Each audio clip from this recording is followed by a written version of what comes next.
देख रहे हैं इन डार्क राजकुमार के साथ। तो चलिए बढ़ते हैं आज की कहानी की ओर। दोस्तों, अर्जुन एक 22 साल का लड़का था और वो बैंक में जॉब करता था। वो जिस बैंक में काम करता था वो शाम के 8 बजे से पहले ही अपने घर पर आ जाया करता था।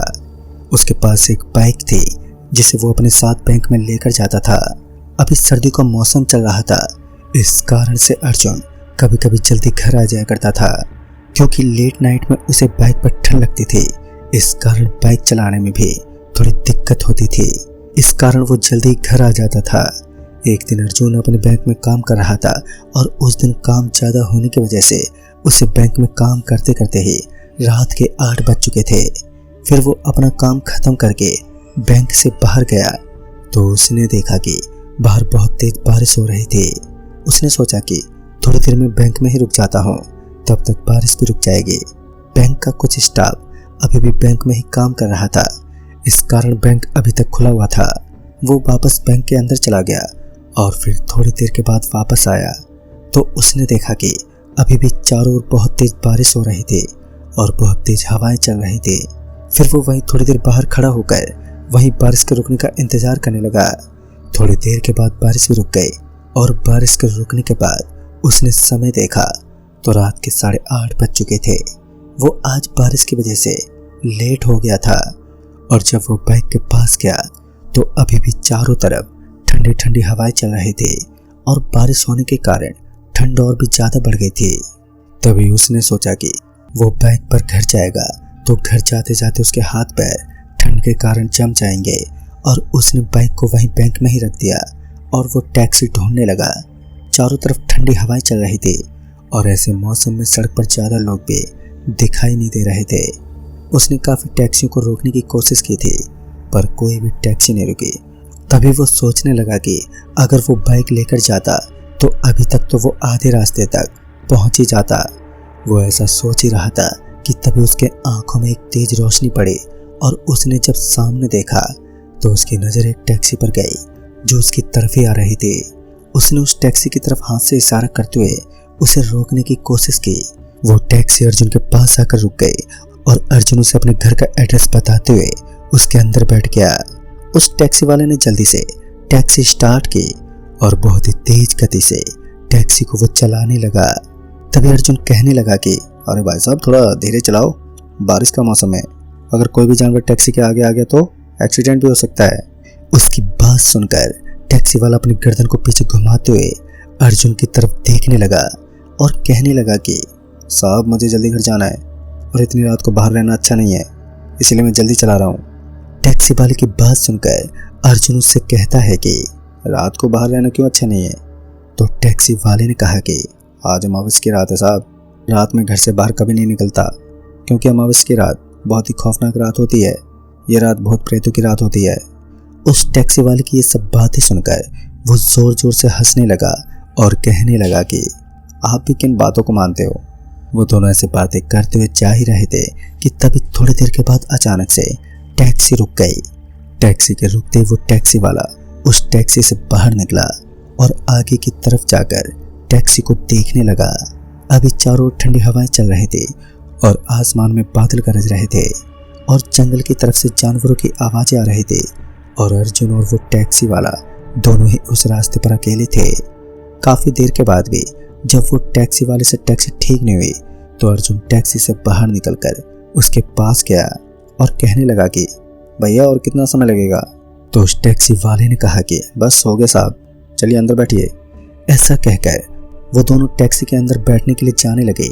वो दोनों टैक्सी के अंदर बैठ गए और जैसे वो अंदर बैठे तो उस टैक्सी वाले की नज़र मिरर पर गई। फिर अर्जुन ने उसे टैक्सी स्टार्ट करने को कहा पर उसने कुछ जवाब नहीं दिया।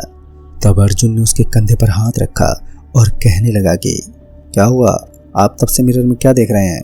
कि तभी वो टैक्सी वाला अर्जुन की तरफ देखने लगा तो उसके पूरे चेहरे पर पसीना आ रखा था। वो टैक्सी वाला कहने लगा कि हमारी टैक्सी के पीछे कुछ अजीब सी चीज़ खड़ी हुई है। अर्जुन ने पीछे देखा पर वहाँ उसे कुछ भी दिखाई नहीं दिया और अर्जुन सोच में पड़ गया कि आखिर उस टैक्सी वाले ने ऐसा क्या देख लिया जो इतनी ठंड होने के बावजूद भी उसे इतनी गर्मी हो रही थी। वो ये सब सोचते हुए टैक्सी वाले से कहने लगा, पीछे तो कुछ भी नहीं है। तभी टैक्सी वाला वापस से पीछे देखने लगा तो उसे वो अजीब सी चीज वापस से दिखाई दी। लेकिन जब अर्जुन ने वापस पीछे देखा तो उसे कुछ भी दिखाई नहीं दिया। अर्जुन को ये बात कुछ अजीब लग रही थी। तभी अर्जुन ने उस टैक्सी वाले से कहा कि आप जल्दी से टैक्सी स्टार्ट कीजिए, हम जल्दी से यहाँ से निकलते हैं। उसकी बात सुनकर टैक्सी वाले ने टैक्सी को स्टार्ट किया और वो वहाँ से जाने लगे। अब वो आगे बढ़ ही रहे थे कि थोड़ी दूर जाने के बाद उन्हें अपने सामने एक और दूसरी टैक्सी दिखाई दी। फिर थोड़ी देर के बाद वो टैक्सी उनके पास आ गई और बिल्कुल उनके साथ साथ जाने लगी। जब अर्जुन ने उस टैक्सी की तरफ देखा तो उसके तो रोंगटे खड़े हो गए। उन्होंने देखा कि वो टैक्सी बिल्कुल इस टैक्सी की तरह ही थी जिसमें वो बैठा हुआ था, और उस सामने वाले टैक्सी के पीछे की सीट पर भी वो बैठा हुआ था, और दूसरी टैक्सी का भी ड्राइवर वही था जो इस टैक्सी का था। पर ऐसे कैसे हो सकता था कि तभी अर्जुन की नज़र सामने की टैक्सी के अंदर बैठी हुई एक लड़की पर गई जो कि अर्जुन के पास ही बैठी हुई थी। पर इस टैक्सी में तो अर्जुन के पास कोई भी मौजूद ही नहीं था, और ये देखकर तो अर्जुन को अब डर लगने लग गया। और जब उसने ये बात टैक्सी वाले को बताई और टैक्सी वाले ने जब अपने साइड में देखा तो वो भी ये सब देखकर डर गया और टैक्सी की स्पीड बढ़ाते हुए वहाँ से जाने लगा। कि तभी अर्जुन टैक्सी ड्राइवर के पास वाली सीट पर जाकर बैठ गया क्योंकि उसे अकेले पीछे बैठने में डर लग रहा था। वो आगे बढ़ ही रहे थे कि तभी उनकी नज़र सामने सड़क पर खड़ी हुई एक लड़की पर गई, जिसे देखकर वो और डर गए थे क्योंकि वो लड़की और कोई नहीं बल्कि वही थी जो थोड़ी देर पहले उनके पास टैक्सी में बैठी थी। वो लड़की टैक्सी को रोकने का इशारा कर रही थी, पर उन्होंने बिना टैक्सी रोके वहाँ से वो निकल गए। थोड़ा आगे जाने के बाद उन्हें अपने पीछे की सीट पर से किसी के गाने गाने की आवाज़ सुनाई देने लगी, और जैसे वो दोनों पीछे मुड़े तो उनके तो होश ही उड़ गए थे क्योंकि जो लड़की थोड़ी देर पहले उन्हें मिली थी अब वो उनके पीछे की सीट पर बैठे बैठे गाना गा रही थी। और जैसे उन दोनों ने उसकी तरफ देखा तो वो जोर जोर से हंसने लगी। जैसे वो हंसने लगी तो उस लड़की का चेहरा बदल सा गया और धीरे धीरे बहुत डरावना हो गया। और फिर थोड़ी देर के बाद उस लड़की का पूरा शरीर एकदम बदल गया था। ऐसा लग रहा था कि मानो किसी ने उसके शरीर को जला दिया हो। उन दोनों के मुंह से तो आवाज़ ही नहीं निकल रही थी। उन दोनों के हाथ पर कांपने लगे थे और उस लड़की ने उस टैक्सी वाले का गला दबाने की अब वो कोशिश करने लगी। अर्जुन उस लड़की से उस टैक्सी वाले का गला छुड़ाने की कोशिश करने लगा, और जैसे उसने उस टैक्सी वाले का गला छोड़ा तो अर्जुन और वो टैक्सी ड्राइवर दोनों ही टैक्सी से बाहर निकल गए और वो वहाँ से भागने लगे। भागते जब उन्होंने पीछे देखा तो उन्हें वहाँ पर कोई भी टैक्सी दिखाई नहीं दी। उस ड्राइवर की टैक्सी अब वहाँ से गायब हो चुकी थी। वो दोनों अभी भी वहीं सड़क के बीच में खड़े हुए थे। उन दोनों को समझ ही नहीं आ रहा था कि अब वो कहाँ जाएं, क्योंकि अब उन्हें नहीं पता था कि मुसीबत किस तरफ से आने वाली है। वो दोनों धीरे धीरे सामने की तरफ जाने लगे और थोड़ी दूर जाने के बाद उन्हें अपने सामने वो टैक्सी वापस से दिखाई दी। वो टैक्सी अब उन दोनों के सामने खड़ी हुई थी और वो लड़की अभी भी पीछे की सीट पर बैठी हुई थी, और वो पीछे बैठी हुई हमें घूर ही रही थी और वो पीछे बैठकर हमें ही घूर रही थी। उसकी ऐसी डरावनी नज़र देखकर हम दोनों ज़्यादा डर गए कि तभी उन दोनों ने देखा कि वो टैक्सी अचानक से स्टार्ट हो गई और उनकी तरफ ही आ रही थी। वो लड़की अभी भी पीछे ही बैठी थी और टैक्सी अपने आप ही चल रही थी। वो दोनों जल्दी से भागने लगे और भागते जब उन्होंने पीछे देखा तो टैक्सी उनके बहुत पास आ चुकी थी। तभी उन दोनों ने हनुमान चालीसा पढ़ना शुरू कर दिया क्योंकि उन्हें लगा कि उनके पास अब बचने का कोई और रास्ता नहीं है। वो एक ऐसी जगह पर रुक गए और हनुमान चालीसा बोलने लगे। फिर थोड़ी देर के बाद उन्होंने देखा कि वो टैक्सी अब वहाँ पर नहीं थे। वो दोनों जल्दी से वहाँ से निकलकर अर्जुन के घर चले गए, और फिर घर जाने के बाद अर्जुन ने उस टैक्सी वाले से कहा कि ये टैक्सी आपकी थी। तो उस ड्राइवर ने कहा कि मेरी टैक्सी कल ख़राब हो गई थी तो मैंने उसे गैरेज में ठीक होने के लिए रखा था, और मेरा एक दोस्त है तो वो कहीं बाहर गया हुआ था और उसकी टैक्सी मेरे पास थी, तो इसलिए कल मैं उसकी टैक्सी लेकर आ गया था।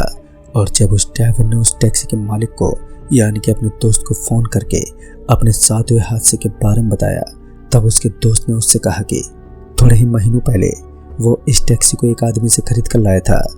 तब से उसके साथ भी ऐसा सब कुछ होता था, और जब उसने उस आदमी से पूछा था तो उसे पता चला कि इस टैक्सी के अंदर एक लड़की ने अपने आप को आग लगा दी थी। तब से उस लड़की की आत्मा उसी टैक्सी के अंदर रहती है और जो भी इस टैक्सी को चलाता है वो उसे मारने की कोशिश करती है, क्योंकि जब उस लड़की ने अपने आप को आग लगाई थी तो उस दिन वो उस टैक्सी के अंदर बैठी हुई थी और थोड़ी दूर जाने के बाद टैक्सी वाले को टॉयलेट आया तो वो नीचे उतारा और वो वापस आ रहा था। तभी उसे किसी का फ़ोन आया और वो फ़ोन पर बात कर रहा था, तो उस लड़की को लगा कि वो अपने किसी दोस्त को बुला रहा है और वो उसे मार डालेगा। ऐसा सोचकर उसने अपने आप को आग लगा ली थी, पर वो टैक्सी वाला ऐसा नहीं था। उसने उस लड़की को जलते हुए देखा तो वो जल्दी से उसे बचाने के लिए उसके पास गया और उसे टैक्सी से बाहर निकाला और वो उसे हॉस्पिटल लेकर गया, पर तब तक वो मर चुकी थी और तब से उसकी आत्मा उसी टैक्सी के अंदर है, इसलिए इस टैक्सी को कोई नहीं चलाता। तो दोस्तों, इस कहानी में बस इतना ही। तब तक के लिए बाय एंड टेक केयर।